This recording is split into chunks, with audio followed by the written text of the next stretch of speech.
मैंने अभी-अभी Kesari 2 chapter 2 rather का ट्रेलर देखा और ये होता है बॉस ट्रेलर बनाना। और मैं ये कहूँगा कि केसरी के मेकर्स प्रोड्यूसर्स ने क्या इंटेलिजेंस दिखाई है और वो किस तरह से न सिर्फ अक्षय कुमार की स्क्रीन प्रेजेंस को यूज़ कर रहे हैं, लेकिन जिस तरह से वो एंटिसिपेशन बोलते हैं ना, लोगों में इस फिल्म की तरफ रुचि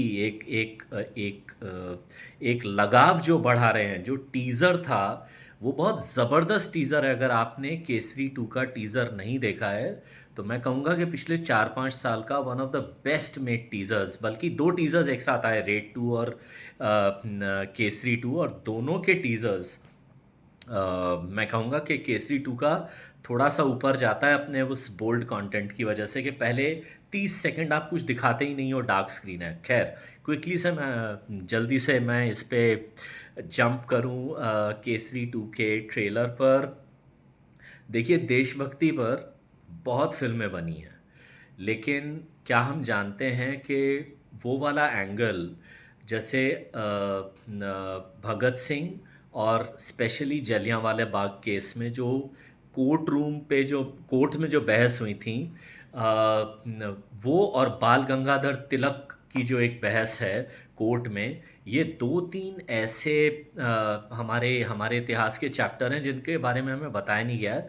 यूजुअली देशभक्ति की फ़िल्में हमने देखी हैं, जिनमें कुछ ना कुछ एक्शन होता है, किसी ना, चाहे वो रियलिस्टिक हों, चाहे वो फ़िक्शन वाली हों। लेकिन ये केसरी 2 ड्राइव कर रही है अपने आप को एक कोर्ट रूम ड्रामा के ऊपर। वो भी उस ज़माने में जब ये तय था कि आप कोर्ट में जाएँगे तो फ़ैसला आपके खिलाफ आने वाला है। लेकिन जिस ढंग से बिल्डअप है कि किसी इंसान ने, शंकरन नायर जो उनका नाम था, उन्होंने जो आवाज़ उठाई, या एक एक अकेला इंसान शायद लड़ा इतनी बड़ी ताकत से उस उस ज़ुल्म के खिलाफ, जो जिसके खिलाफ बस हिंदुस्तानी ज़्यादा कुछ कर नहीं पा रहे थे। तो ये जो बैकग्राउंड है ना इस मायूसी का, और उसमें ये जो कोर्ट रूम ड्रामा दिखाया गया है, स्पेशली जो ओपनिंग है ना, कि मतलब जो अक्षय कुमार पूछ रहे हैं जनरल डायर से कि 8, 9 और 11 महीने के बच्चों ने जिनको गोलियां मार दी गई जलियांवाला बाग में, उन्होंने कौन से हथियार पकड़े हुए थे अपने हाथ में। मतलब ये इतना, मतलब आपको चुभेगा, दर्द होगा, रोंगटे खड़े होंगे, शायद अगर आप सेंसिटिव हैं तो आंखों में आंसू भी आएंगे। उसके बाद वो फायरिंग का सीन है और लोग कैसे बेदर्दी से मारे गए, एक पैर कट रहा है, वो सारी चीज़ें आप वापस हिलते हैं। और एकदम से जो इस टाइप की इस फ़िल्म का, मैं कहूँगा कि एकदम से मेरे लिए सरप्राइज़ पैकेज हो गया कि आर माधवन और अक्षय कुमार का क्लैश। और माधवन ने सन की नेगेटिव डार्क कैरेक्टर की जो एक्टिंग की थी शैतान में, उसमें उन्होंने दिखाया था कि वो कितना इस वाले एंगल को वो कितना मज़े से खेल सकते हैं। तो ये क्लैश होगा जो और कम से कम ट्रेलर में माधवन अक्षय कुमार से कहीं नीचे नहीं दिख रहे, वो जो थोड़ी देर के लिए ट्रेलर में आए हैं, जो कि बहुत बड़ा अचीवमेंट है।